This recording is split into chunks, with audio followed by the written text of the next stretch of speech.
Welcome back, everybody. Light Warriors Unleashed podcast, episode 83. And I'm so stoked. So I've known Dawn, and you'll hear at the beginning that I didn't even know how long I knew her for. And I make up all these like numbers as to what it is, like 6 months we've known each other. And I've watched her really flourish and step into the potency of relationships and talking about things that most people don't talk about, and talking about sex and talking about divine feminine energies. And like we lean into this podcast on the feminist movement. We talk about, the masculine energies being stifled right now. We talk about the flow and wholeness within both of the capacities of divine masculine, divine feminine, and when they are whole, coming together in their power.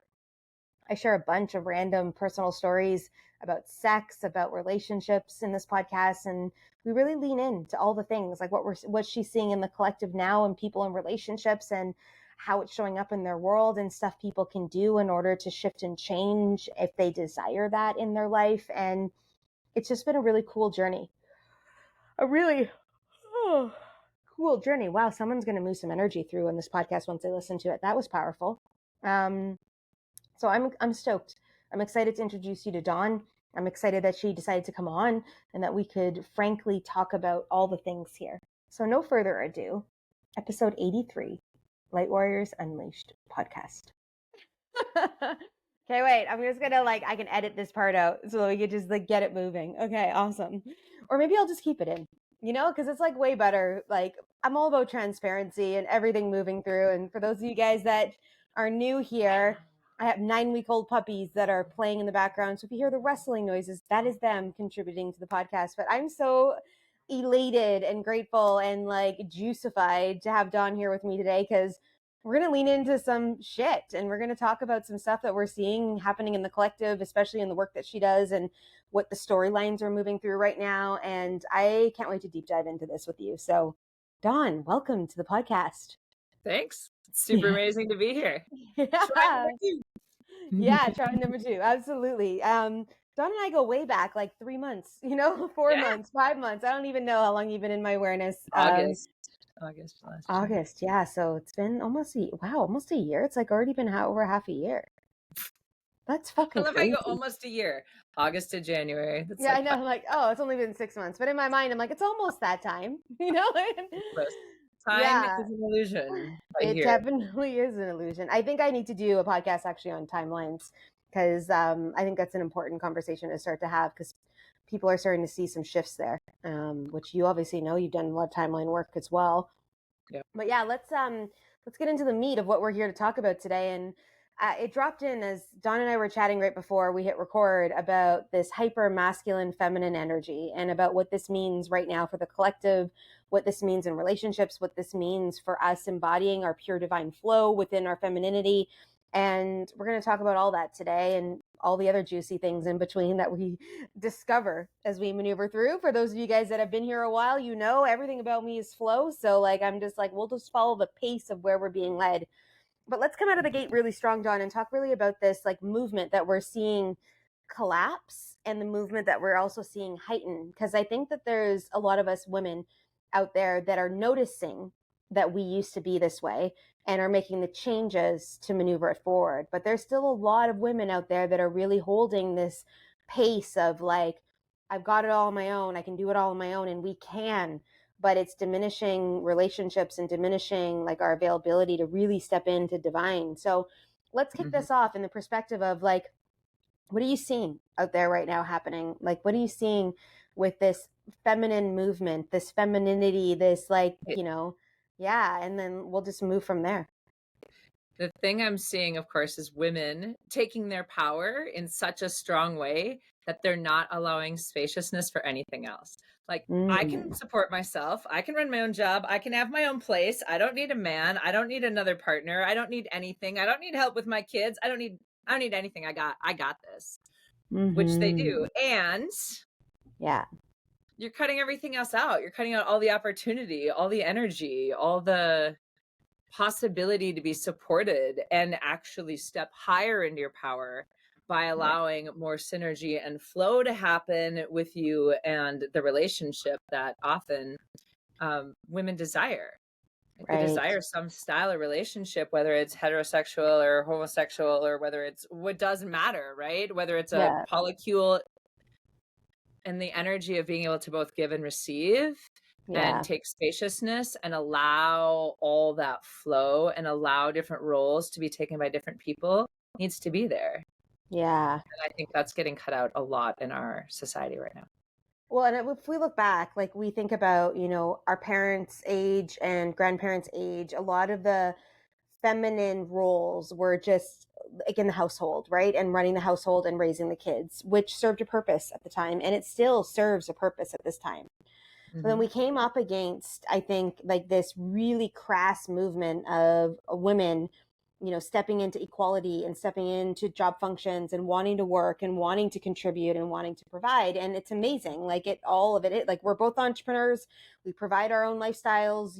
We are in the space of this movement. And like years ago, I would have said to you, I'm always going to work. I got it handled. Like this is the thing. And a guy is going to come in and, support all this. And he will support all of that because I still will work even in a relationship. And even if I decide to have kids, I will still work because I have a mission on earth, but not in the potency, let's say, that I am today, not in the availability of it's just Colleen doing her own thing, moving it through, right? There's a real kind of synergy moving in.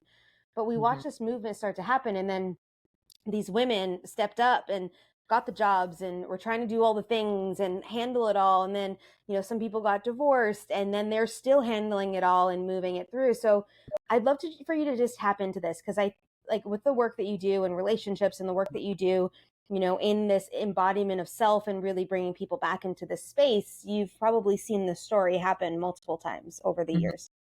Yeah, Yeah. I have. And what's really interesting, so I have this soulmate class that was handed down to me by multiple people. It's a trademarked class.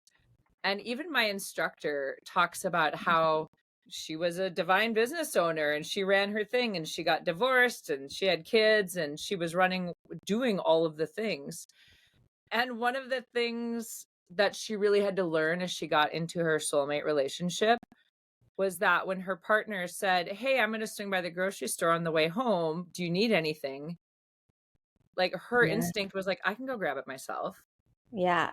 Yeah. Instead, to actually find ways to allow him to support her, right? Mm-hmm. Find ways to allow him to step into that masculine, I want to do something for you role. And to Mm-hmm. really honor that in him, that his desire as a masculine man to be able to do that for her, as well as to honor her feminine role of like, well, cool. Like, yeah, can I do it? Of course I can do it.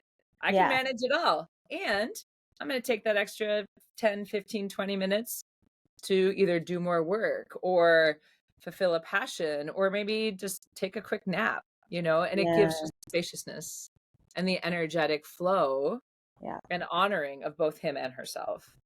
And I really love that because as a woman who's very driven and Yep. who historically has run over all of my partners, to be honest, Yep. like the second they don't do something they're going to say, I'm like, fine, that's it. I'll just do it all. I'm not even going to ask you anymore. And just like, and then I lose respect and then I lose honor for them. And then I'm like, see how awesome I am? I'm holding together this whole fucking relationship. Yeah. God, look at this guy. He can't even make it to the grocery store. And I just like rewired the electrical box. I redid the front room. I ran my business and I made dinner. Yeah. So, and then I get pissed because he's sitting there watching TV.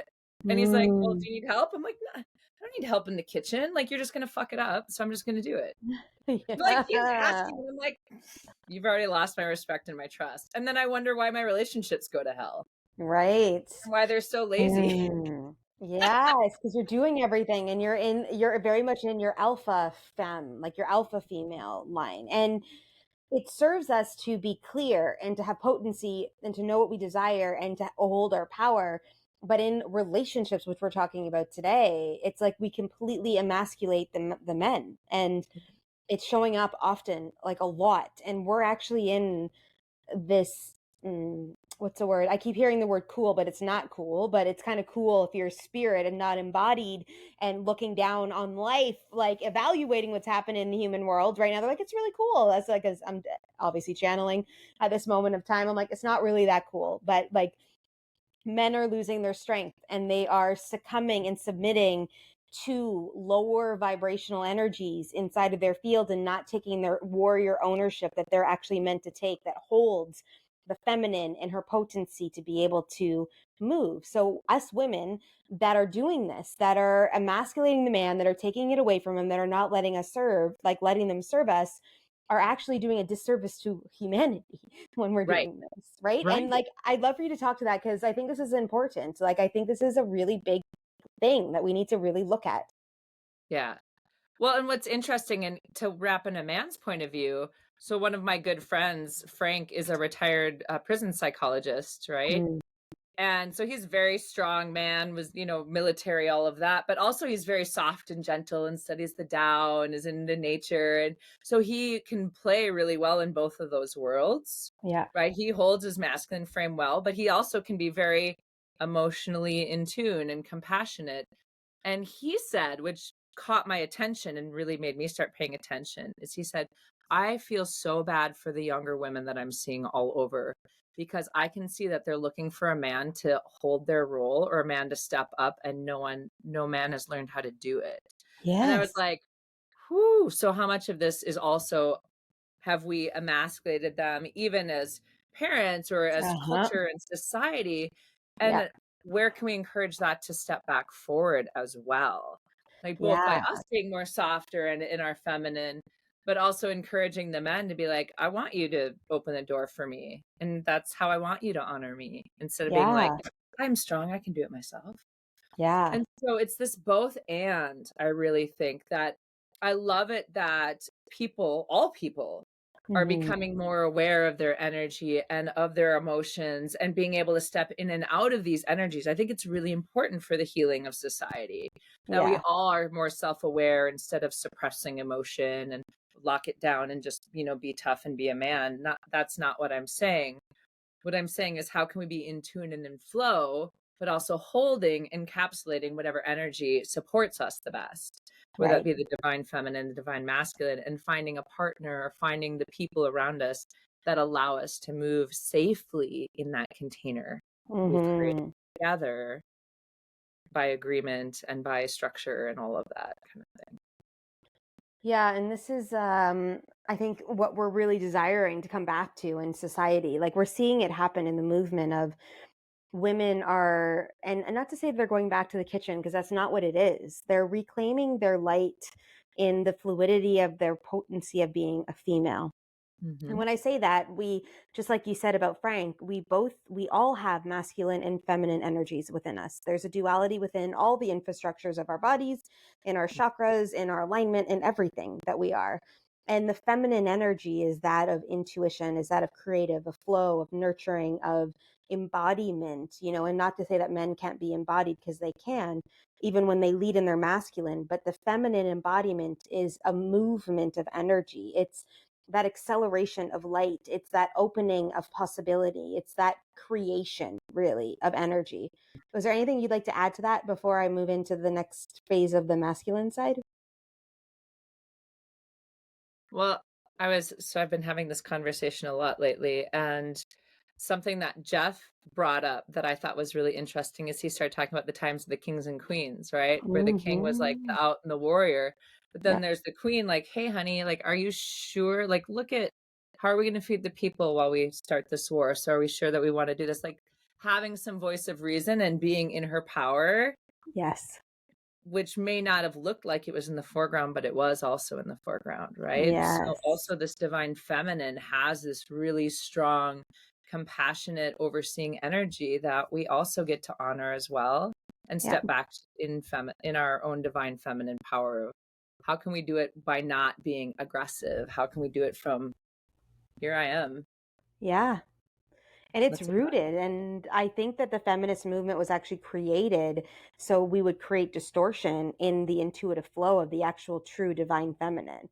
I mm, actually believe it was a distraction for the females to start to dismantle the homes, to start to dismantle the pure energy between the men and like the masculine and feminine energies. Now, I'm not saying they have to be gender roles per se, because there's some people that explore other avenues, but there is this play on these two energies that moves through wholeness. So if you both are completely in masculine energies, it's not working in your relationship. It just won't. There isn't a bend. There isn't a movement, of flow, right? The same thing with two feminines. They probably don't get very much done, because they're just fucking floating around, in their flow. And maybe life is great and they're like breatharians living on a mountaintop, and that is amazing for them. But it's like there's a pulse, there's that give and receive energy that moves through us, right? And it's like, I really believe the feminist movement was created to create distortion in that actual embodiment. So if we move into now, like the masculine side, what would you lead off the masculine? What are the traits of masculinity? I see the masculine traits as those of being, it's like when I think about yin and yang, right? The energies of yin and yang. The divine feminine to me is more yin. The divine masculine to me is more yang. Yeah. So yeah, there's more strength that's like a solid strength. Like I think of masculine energy as like this strong, supportive, like, okay, you can tell I'm a kinesthetic, right? Here I am. I'm getting into my like structure. Yes, I love it. Right? Like a woman's strength is like here, like she's soft and she's grounded and she's seeing everything. And a man's strength is like, what do I need to protect? How do I support the home? Not that they have to be the breadwinner, but like, how do I support the home? How do I create? I love the way that Jeff says it sometimes, like, how do I create the structure that the divine feminine then just gets to do whatever she needs to in, right? So she knows that I'm here like this. Yeah. And she just gets to do whatever she needs to do in her own power while I'm here kind of watching her back. Yeah, right? I got you, babe. Shit's taken care of, and I'm making sure that these things are happening, right? So there's this really beautiful, like knowing of boundary, right? And how do I feel in this boundary, and how do I get to be part of that for her, right? Like for the divine feminine. And that's what I really see as that masculine energy. If that makes sense. And the strength is one of the key pieces, I believe, in the movement of reclaiming it back into the world. Because I feel like there's a lot of men out there that are not strong anymore. They've been conditioned to not be strong, to hold strength, to be, and I'm not just talking about physically, I'm talking about in their convictions, strong in their courage, strong in what they believe in and their values and who they are as people. And when we are encountered with a strong masculine energy, us as feminine energies submit to that, and not in a way of like, I'm submissive and I just listen to you all the time. That's not what I'm saying. In a way of safety, like we feel safe to actually show who we are, to show our cards, to step into the space, to like be in that field. And I always think of like that strength. And when it shows up in business for us, it's like the strength of our strategy, the strength of our creation, the strength of our offers, the strength of who we are and how we show up and the way we show up. But it's like these two really potent avenues that are, gender specific to some degree, but also not gender specific to some degree with some of the relationships that are floating in the ethers now. But it's like there is the duality that is being called forth in all the relationships. It's interesting. Right. Yeah. And I think where I've seen men struggling or people struggling to hold the masculine role is in that space of strength. Where the feminine kind of goes, are you going to do it? Are you going to schedule the date, or am I going to schedule the date? Hold on, wait a second. I don't think you've scheduled the date fast enough. Like I asked you to do that and you didn't do it. And therefore now I'm going to take over the masculine and demasculate you in the process, because I don't trust you to hold that masculine role, because I don't feel safe enough. And therefore I feel safer when I take over the masculine role as well. And then I'm angry at you for not creating safety for me. Right. Yeah. Right. Yes. So how do we move through this conversation, Dawn? Like, we're obviously chatting about stuff you're seeing in the collective, stuff I'm seeing in the collective. I don't do this kind of work. Obviously you do. So like, what does this feel like and look like inside of the space of things? I may just have to, I'll be listening to you, but I've got a puppy that's playing with the curtains. I know. So keep talking. He's kind of tame now, but we'll see if I have to pop up. That's where I'm going. Yeah. What I see this as is both, is everybody, people in general. What do you actually want and need in a relationship? And I'm not talking about, oh, I want someone that's trustworthy. I need somebody that's that. No, I'm talking about what are the traits that you need in a person for the rest of your life that will make you feel safe, supported, important, valuable, respected, all of those things, right? Yeah. And allow you to be your true soul self. I do that work with people because when we don't know that, that's when we get wishy-washy, and that's when we start, like, if people, like, for example, if I'm dating a person whose one of his traits is not to communicate clearly, like that's just not who he is in the world, in the way that I define clear communication, right? Because of course you might think he's communicating clearly, but I need to communicate it to a certain way or with a certain way. So if I start dating somebody that doesn't have that skill set, and then I start just being like, well, why don't you communicate properly? You said this and this didn't happen and blah, blah, blah, blah, blah. And then I start nagging and I start trying to change and then I start accusing. And this is what happens in relationship. Instead of saying, you know what, you are a really great person and you have a lot of traits that I love, but I need someone that can communicate to me clearly, because that's a trait that's going to be happening for the next 50 years. Yes. And I'm not saying don't try to learn how to communicate, because of course, like, that's valuable as well.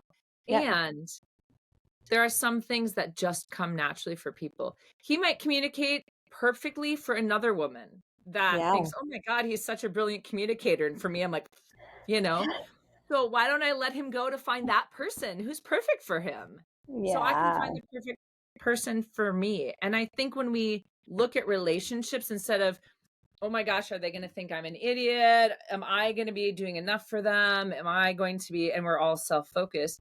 It's, who are they? How do they and I support each other? How do we come together? How do two wholes come together? What do I need? And if they aren't supplying those needs as traits as a human, let them go.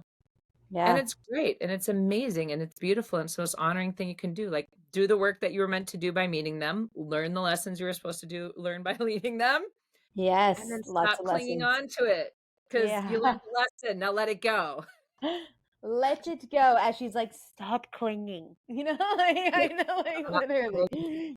Oh my gosh, it's so true. And I obviously can look back on some of my relationships too, and like just holding on for dear life, to some of them, because I knew he was a good guy.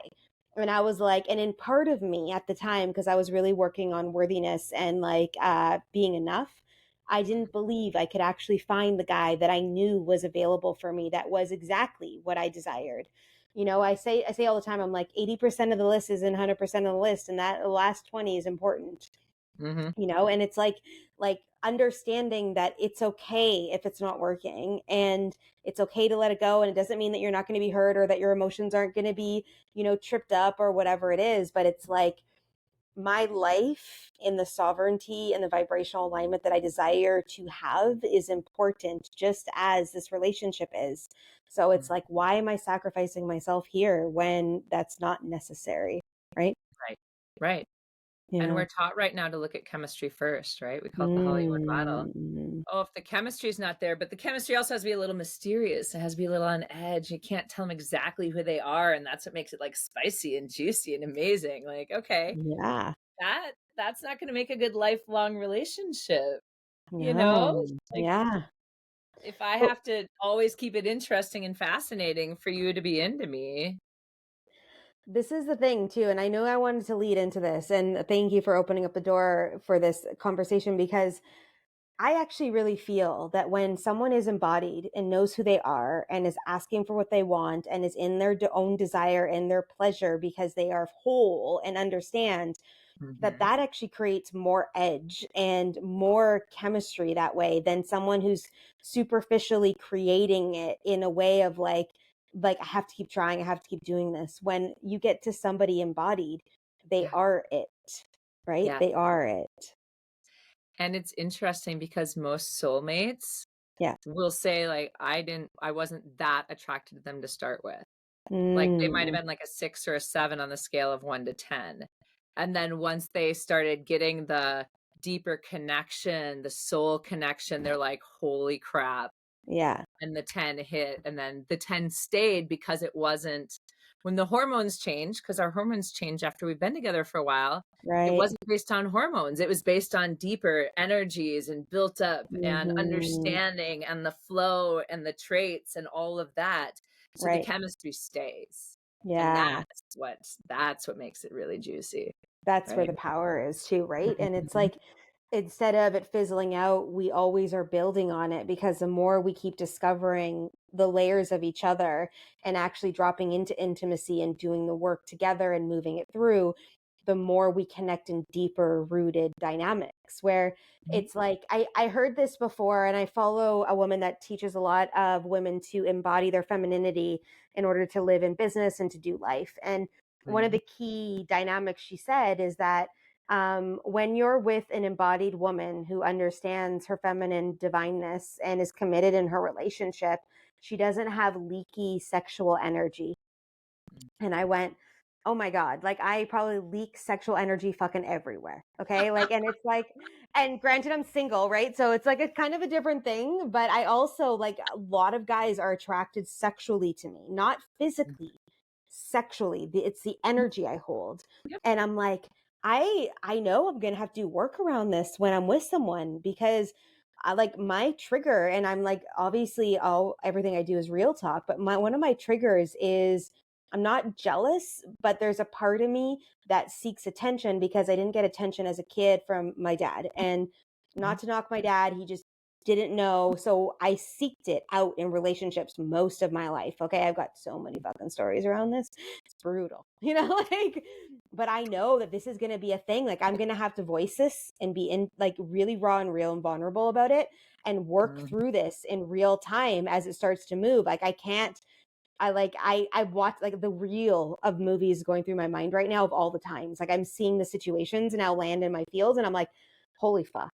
And there's work there for me to do, which is really kind of fun that's coming up in this conversation as we move through. But it's like, I don't desire to have leaky sexual energy. I don't need to know that guy is whatever about me, like I want to be fully in that relationship and not like half in, half out. So it's just interesting that Right. this is coming through, right? And maybe the way that'll show up for you is as you hold your own sexual divine energy, you'll notice people noticing you, and that will be part of the energy for both you and your partner, right? Yeah. Like It's that totally happened to me the different. other day. Like my guy, we were at the gym together. He goes, that guy, there was a guy that stood there and watched you do yoga with his mouth open for like 10 minutes. He forgot to do the weights. He's like, he was just watching your ass the whole time. And we kind of had this fun little like fantasy talk about it, right? It was super hot because it's like, hey, let's pretend, And so it actually, like, that energy like really built on our own energy, because he was like, haha, she's mine, and I was just oblivious because I'm just doing my yoga, right? And it'd be like, oh, like, really? He was watching me that detailed? He was like, oh yeah. Then like he was like, So right? And fucking funny. part of like his and my little like turn on talk about that. And he was like, what would you have done if you'd seen him? Would you have flirted with him? Would you have ignored him? So like it became like that sexual energy, instead of like leaking it out, like became part of the conversation. Right. And so there's a way that, because one of the things I noticed with the guy I'm with now, he was the first guy that I couldn't feel his energy being like this all over me. Right. And so I didn't even know he was interested in me, because I couldn't feel his like sexual energy like sticking to me. I didn't have to be like, fucking Jesus Christ, like, would you stop? Would you stop taking my clothes off? Behind With your eyes. Yeah. And so I actually didn't know he was even into me. And so but I also love that. And so there's a way that both the masculine and feminine can hold their containers, where it's not leaking out. That for you, it may be just expressing it to your partner, may Yeah. allow a certain healing or may allow a certain way for that all to come back together where it becomes kind of a playful thing for you. You know, Yeah. like, oh, I saw that guy, so I gave him a little like wink and then walked on, and I thought it was super fun. I thought you should know about it, or whatever it Yeah. looks like. Whatever you It like move feels it through. authentic and real. Yeah. Yeah. Well, it's interesting too, and I'm just putting this all together right now as we're having this conversation. Like my last long-term relationship, there was this like I wanted him to be more dominant in the bedroom. And it's interesting because alpha woman, driver, like at the time I wasn't as connected intuitively like I am now because this was like we started dating 14 years ago. So at the time when I started my spiritual journey, he dropped into my field literally that same weekend that I started with a spiritual mentor, and we're twin flames, so we've got all this kind of other jazz. And Mm-hmm. in that space of our relationship, I was discovering who I was and really leaning into all the things. And I wanted a man in the bedroom to be more alpha driven, dominant, like safety. And in some parts of our relationship, he could do that. But I always had this like, we'll call it a fantasy, but it's like I kind of really don't like that word, but a fantasy of him pinning me up against the wall and like taking me against the wall. And he's just like, it's not in me. It's just not kind of how I am. Like, that's just too animalistic. And I was like, dude, I didn't ask you to fucking tie my hands with rope. Like, I didn't ask you to like put a fucking ball in my mouth and like muffle my voice. I asked you to just pin me up against the wall, and he just couldn't step into that space. And that's one of the keys. And it's really interesting. Like I don't need that every day, but I want a man that is so sure of who he is and what he desires and wants to experience this together, that he's like all in. And that shows strength to me in that shows a driver. He knows what he desires. Like he wants this in this moment. And not to say that we didn't have other moments like where he moved into that, but he just couldn't fulfill this one thing that I was asking for. But remember, he's 80% of the list, right? So it was like, oh, of course you're missing 20% of this, right? Inside of this space. But like, there's part of me that's really, and I read a lot of erotic fiction novels. I read a lot of like spicy romance stuff. And there's some scenes that I'm like, I would like you to read this and could we reenact this? I'd like send it to him in the middle of the day going, check this out, and like just like play in that space. And I want that type of energy, but it also requires me as the hustle woman, as the driver, as the dominance in the space of now, to submit, like, and to actually allow him to lead me in this space. And I actually look forward to this relationship coming up, and like the growth that I've done and the looking at and the real connection I have deep within me to be able to show somebody that, which is actually kind of really fun. Yeah. Yeah. So cool. So It's cool. an interesting space, I find, for Yeah. myself, because I have always been dominant in the bedroom, always. Yeah. Yeah. I could see that about you. I could totally imagine you in like leather and shit with like whips, not every day, but I could totally see that you may have role played that somewhere in your lifetime, I know. But yeah, so like as a woman that's driven like that, usually in the bedroom, like, and probably part of you gets really like you have a really good desire that way. But I don't know, like, what your relationship is now. Are you actually allowing yourself to submit into this relationship, and has it changed something for you? Well, actually, what's been interesting is he's got such a strong masculine energy. I'm not the aggressor usually ever. Like the other day, I was like, I just realized I never instigate sex anymore. And I was always I don't want to say always. I'm using really broad generalizations because, Yeah. Yeah, each but person's different. I was most of the time, I was an instigator. Like, oh, I feel like now, and I was like with him, I was like, is that too masculine? Am I overstepping my feminine role? But wait a second, so and I'm going through perimenopause. So my sex drive is also changed, which is Right. annoying as hell because I had a strong sex drive and then all of a sudden one day it went away and I'm like, come back. Yeah. Where'd you go? Come on, let's get back in there with you. Bring it back, please bring it back, Well, I will say that part of that, and I went through a trauma, so in last April, so like all of that happened at the same time. So there is part of me also that is not only healing from that, which Yeah. he's been really great about, but also stepping into this in a new way. Like, okay, how do I want this to look? Yeah. And being comfortable to do that, Yeah. I love it. it's very important. Yeah. I love it. In case you're seeing the video kind of go squirrely or whatever it is, it actually isn't. It's recording totally in its intactness. It's just while we're recording. Just wanted to say that to you because I forgot to tell you earlier. No worries. What are you seeing now? So we're in this conversation obviously about relationships and divine masculine, feminine energies, and the alpha female really leading into the space of some stuff, like some women, not all, obviously. But you're at knee deep in relationship stuff right now. Like, what are you Mhm. really seeing in the collective moving through? And it could be sexually, it could be in any other ways, like, because this is the work. This is where you're really leaning into holding space here. Would love to just hear like what's happening in the collective right now. Yeah, what I'm seeing the most, because even though I work a lot with relationships, people are coming to me, that's not always their primary lead. Yeah. It's usually one of two things, like, I'm not enough. Mm. Like, it's really driving a lot of this. Like, I have to be the best sexual partner in bed and cook dinner and run my CEO job and take care of the kids and do it all, because otherwise I'm just not enough, because that's Mm. what society is telling me now a Right. woman should be, or a divine feminine should look like, Yeah. is triggering some crap from childhood, and I don't even Right. know the two are linked, right? So I'm Right. seeing quite a bit of that. Yeah. Um, and it's showing up as well in these ways of demanding timelines, Mm-hmm. right? So even like, okay, so we're gonna get married, and so I trust that we're gonna get married.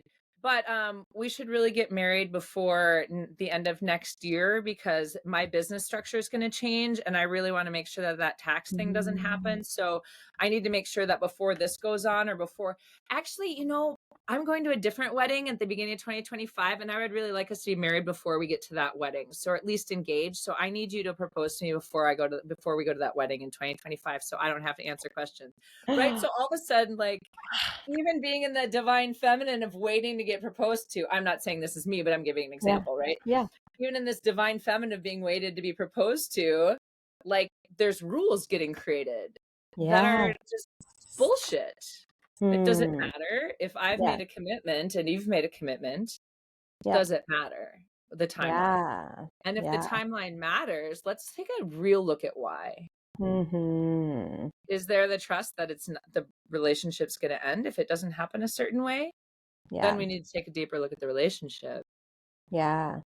And I think that's where I'm seeing the big things, is a lot of people making decisions in their relationship and their job based upon this impulse of holding a Mm. certain energy, Yeah. giving a certain look, Yeah. or following a drive that's not from their heart, right? We're not listening to our heart, as you always talk about.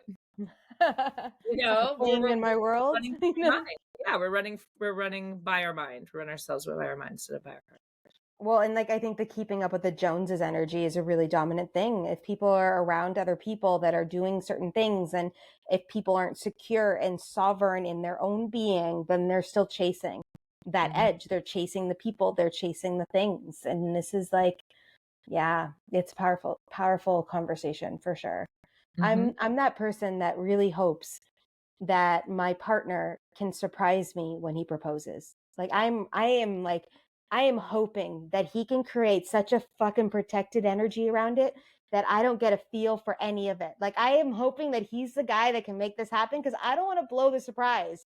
I actually My first desire. husband, I knew as soon as I was going home Yeah. from work, I was like, why did you tell me? Can't I have one surprise in my life? Yeah, I know. I'm like, shit. That's Like I am so intuitive that I'm like, I have to like, I'm gonna have to like turn it down. Like I'm gonna like, as I want him, I want to give that to him. Like I actually, I'm gonna say to like my partner whenever I find him, he's coming.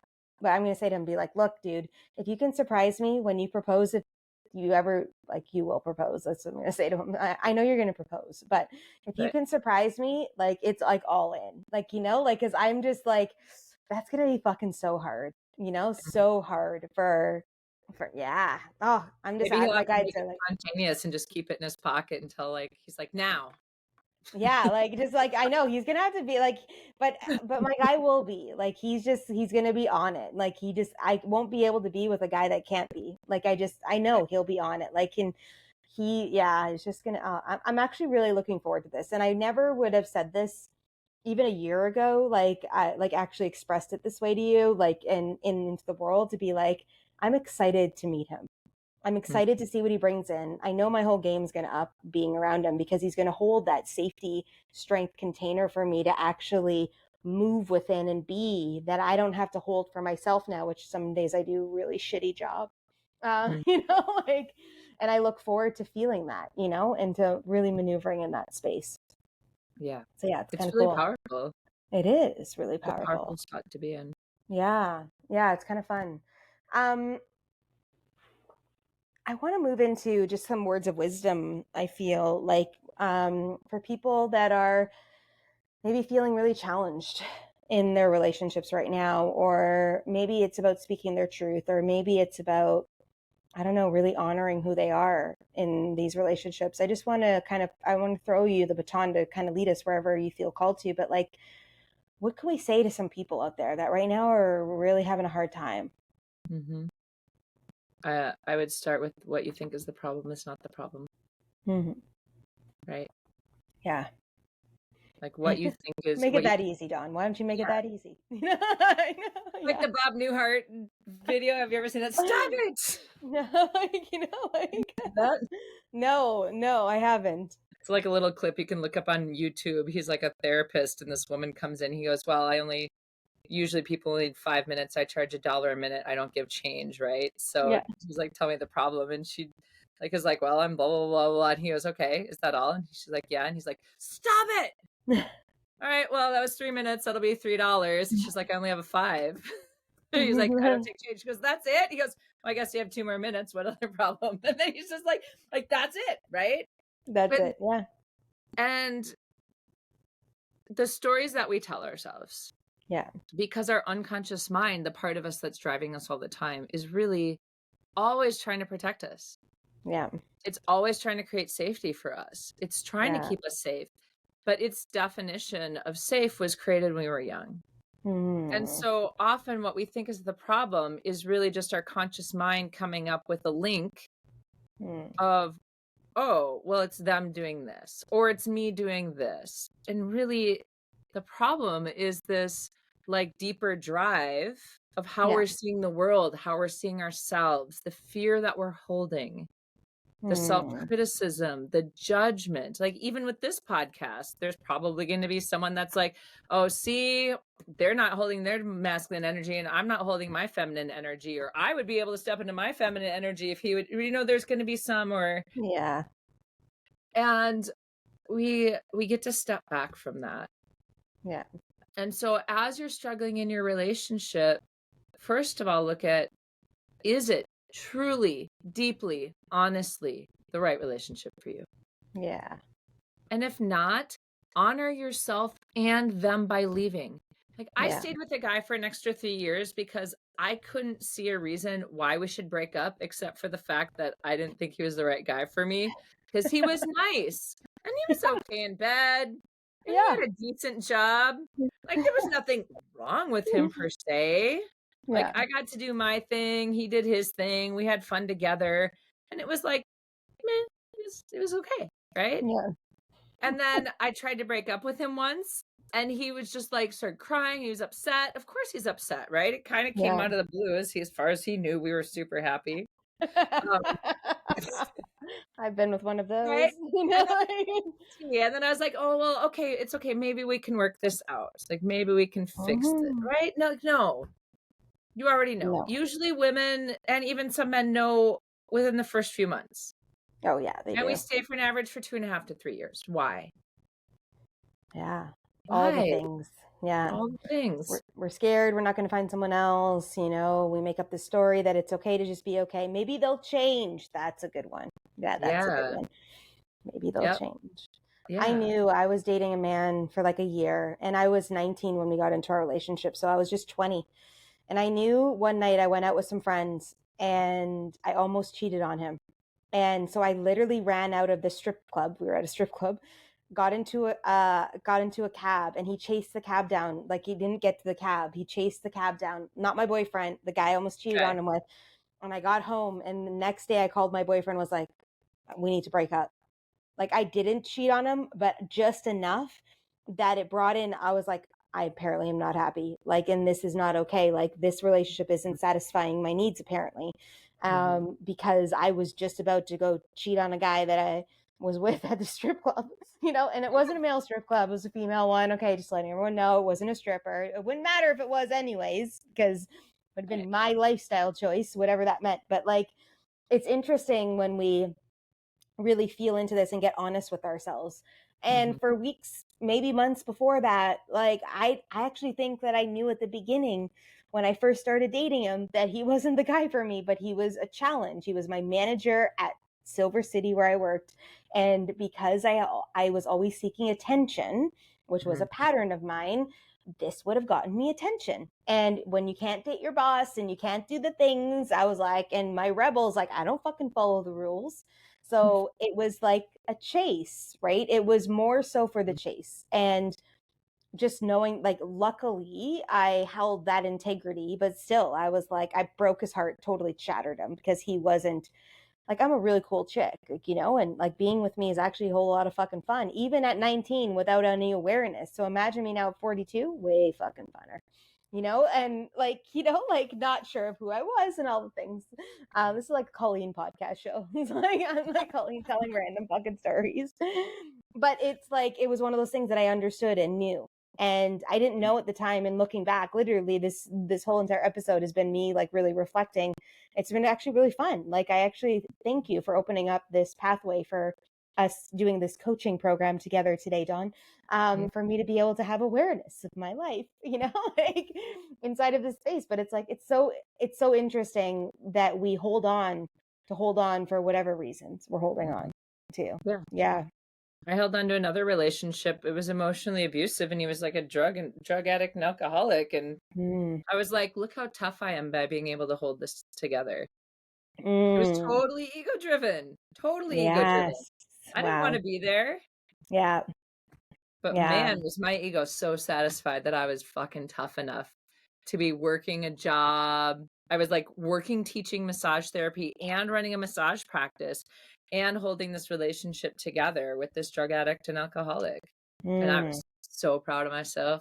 Yeah. I mean, look at how amazing I am. Look how much it took me like 5 years to recover from that relationship because of the emotional abuse. Like, I didn't even know how much it was degrading me. Like, I didn't realize how much self-confidence I'd lost, and that half my ego around staying in that relationship was actually because I'd lost so much confidence around myself because of the way he spoke to me. It was all unconscious. Yeah. Like, consciously, I thought I was the shit, but unconsciously, my brain was like, no, you've just spent 5 years with a guy who told you how worthless you were. Right.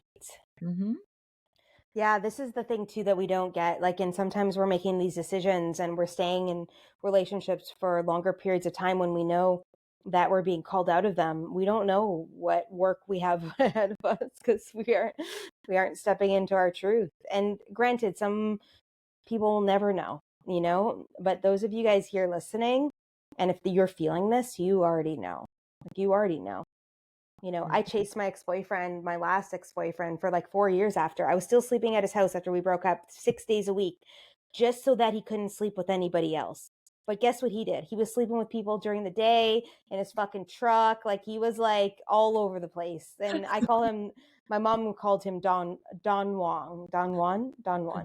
And and I still feel like he chases that energy, even though he's been in a long-term relationship for a long time. But that's his deal. Like, that's his thing. But I was trying to inhibit him from that because of my low self-esteem and my low self-worth and all the things, right?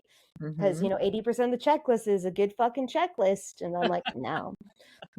Yeah, it's crazy. I know that you and I could like chalk into this in multiple ways and multiple things. But is there anything right now that you feel that, like, that's on your heart that you want to kind of mention? Because we've been chatting for 48 minutes already, which is kind of crazy. It just feels like I'm talking to my girlfriend on a phone call about the crazy shit I've done in my life, like, which is amazing. I love my podcast for that because it's how I show up every time. Like, people get to learn more about me, right? And the space that I hold. But like, is there anything on your heart that you want to just mention today in any perspective of anything that's wrapped around stuff? A lot of people that I meet limit themselves because they think there's nobody out there that's going to match me, or Mm, the area I live is too small, or mm, how can I find someone because of the number of hours I work, or no one will accept me because of my children, or we mm, have these excuses that protect us. So mm. see past the excuses, because that's all they are, Yeah, is their excuses for why we're not allowing that to come into our life, and do the work around it. There's a right. lot of really powerful ways to do the work around it, and create a vacuum. You have to open up that space. You have to Right. let those needs get unmet for a bit, like that male energy that I also love and adore. Yeah. Like, I have to open up that space. Well, now I'm in a relationship, but before then, to attract somebody, you have to open up a space. And Yeah. if I'm feeling that with my male friends, if I'm feeling that by doing a bunch of male energy things, or by saying like, oh, I'm Mm. independent, I don't need that, I'm filling that space. And nature Yeah. hates a vacuum, as we all know. So you Right. open up that space for the energy, and then you're really particular about who you let in there, right? Yes. The hire slowly, fire quickly. Yes. That's how you find your soulmate, is being clear and holding the space for them to show up. Yeah. Yeah. This is potent. So I've been recognizing it in my field a lot. Like, there's a lot of times where I kept it closed for years, right? I just was like, no, I'm going to work on me and do stuff over here and maybe dabble every so often, in that kind of perspective. And it was November, we were hiking in Guatemala, and like some transitions happened for me inside of that hike. And my girlfriend said, it probably would have been a lot different if you had a man here with you, if your partner was here. And I go, it would have been, because I felt super alone inside of that whole entire mechanism. I did a whole podcast on it. If you guys want to know about it, you guys can go find the podcast on it. But it was like, that brought in this realization that I was actually now craving this next avenue and phase in my world. The stuff that happened to me recently, which I haven't spoken about on the podcast yet. Maybe I will, maybe I won't, who knows? But if I was living with a man, that would have never happened. I got broken into in September here. If I was living with a man, most likely that wouldn't have happened in that way. So it's interesting to see, like, where I didn't create space for them to come in earlier has trickled in certain events that are now calling me forth to open up to create space for. And it's like, because it's like I'm destined to be with someone, because that accelerator of light isn't part of my next level. I need that to be in my field.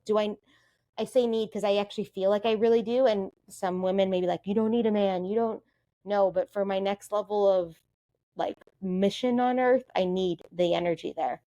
Mm-hmm. So it's super interesting. And I love how you brought that up. Yeah.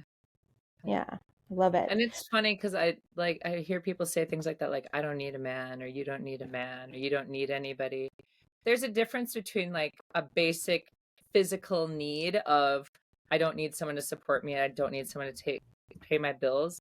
But I think when we all tune into our hearts, we have a human need to connect on a really deep level. Yes. And that need is always there, no matter how much we deny it. And whether that shows up as a partner or a group of partners or as your BFF, right? That need for connection must get filled, or we really emotionally struggle. Yeah.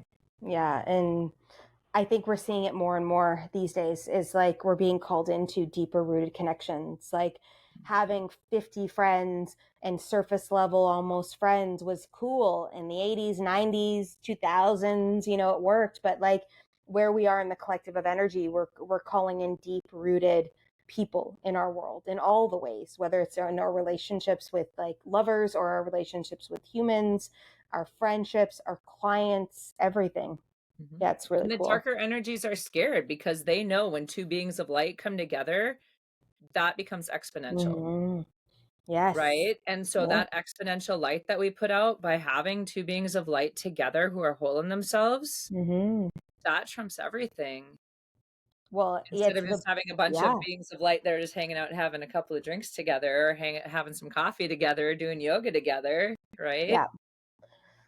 It's that deep-rooted energy in both the divine feminine embodied and divine masculine embodied. When they're put together, it's not just two, it's an exponential energy. And same thing with the twin flame healed energy, and same thing with soul groups moving through the collective changes. So that's why the distortion is running through the field right now. Let's weaken the men. Let's get the feminine in their like hardcore alpha feminine energies over here so that they can't come together in this unity, because the light won't be purely who they are. So if we can keep them in this distortion and keep them in this chaos over here, they won't be able to come into their power. Because if you see when twin flames are activated, Yeshua and Mary Magdalene, Kuan Yin and Muhammad Avatar Babaji, like, Mother Mary and Joseph, like the impact they make in the world is like freaking crazy intense. And I'm not saying everyone has to be twin flames, not what I'm saying, but the activated both energies together in wholeness changes stuff. And I love that we brought that in to play, because you know me, that's like my jam. I like salivate thinking about this. Okay, so what are you up to these days? Where can people find you? What do you got going on? Tell us about all this. Oh man. I just spent a lot of time putting all my classes in an easily accessible format instead of being on YouTube, which I'm so excited about. Love it. My main website is unified-mind.com. Yep. But everything else that I'm building is now on a different website, which I don't have the URL. I mean, it's unifiedmind.info with no dash, but there's like a backslash login and a backslash. There's no homepage yet because I broke the homepage. So, whatever. So there's all these backslash things, but my biggest thing right now is I'm doing courses in finding your soulmate. Nice. And then I'm doing courses also called learning or when to end it, when to stay. But how to heal your relationship, how to heal yourself in the relationship, and really come to a centered place of, is it time to go or is it time to stay here? And if I stay, how do I become healed enough to shift the relationship? Because by you healing, you're healing the relationship, right? Yep. And you're changing agreements. And then if it's time to go, how do you do that in the most beautiful, light forward way possible for yourself and your family? So those classes are really on my heart right now to offer. Yeah, I bet they are. And I've got them recorded as well, so people can jump in at any moment in time to do. Love it. We'll make sure we link up everything that we can in the show notes. And then I'm just going to encourage, like, your social platforms will be on the show notes too, them to connect with you. And if they want access to certain programs or whatever, they can just DM you and I've got connect with free you that way. EFT classes. People can learn tapping for free. Like, I've got a bunch of free stuff because I want people to like heal themselves. So here, take it. Take it. Yeah. Take it and run. This is good. Dawn, I always appreciate your heart and you like leading with that energy and allowing me to be held in a safe place to talk today about all this random shit I was talking about. But last thing to just kind of say to people before we hop off. Is there anything else that you want to explain or move into the world? The only thing I end all my videos with: you are loved, you are loving, and you are lovable. Love this. I'll get to remember. Yeah. You are loved, you are loving, and you are lovable. It's good. Just like every time I end the podcast, I'm going to encourage everybody to help us share it out. Send it to a friend, tag Dawn and I on social, let us know you're listening. Let us know that this has been a thing. Quote us if something kind of resonated in your field. And because the messaging of the Light Warriors isn't just one person spreading the message, it's all of us collectively coming together with light. So just we want to know that you're listening and you're all there. So Dawn, I always appreciate you. And thank you so much for showing up. And thank you for bringing the kitty love into the energy field. This is Kitty Valentine. Kitty Valentine. Kitties love me, as we know, especially when I'm channeling light language. This is awesome. So appreciate you. So I'm going to hit stop record now because usually people keep talking and I stop them before. But I'm going to say bye to everybody and we'll see you guys again soon. So, you guys got to learn a little bit more about me on this podcast. I actually really love the fact that I get to show up in these podcasts. I get to, and not that I don't show up in other ways in social media or in programs and stuff, but this is a way that I get to tell stories and I get to integrate stories into the field. And I loved this conversation. I loved being able to serve this way. I loved that we got to talk frankly about relationships and about divinity and about sacred union and about soulmates and about all the juiciness that we got to talk through and be within together. And Dawn brings in a beautiful, beautiful energy. And if you feel inclined to message her, to check out her content, to work with her, please do so. I'm going to highly encourage you to do that because relationships are important. And we know this to be true. And it's really time for us to own the potency, not just within ourselves, but within the associations as well that we desire to be in, whether that's in friendships or in relationships or in, family, in all of the spaces. So grateful again. And like I said in the podcast, help us share it out, give us a review, step into the space, let us be seen and let people know that we are here because that's what it's all about, right? Every light gets to light other lights. And this is where we're at. Thank you again for listening. And we'll see you guys all again soon.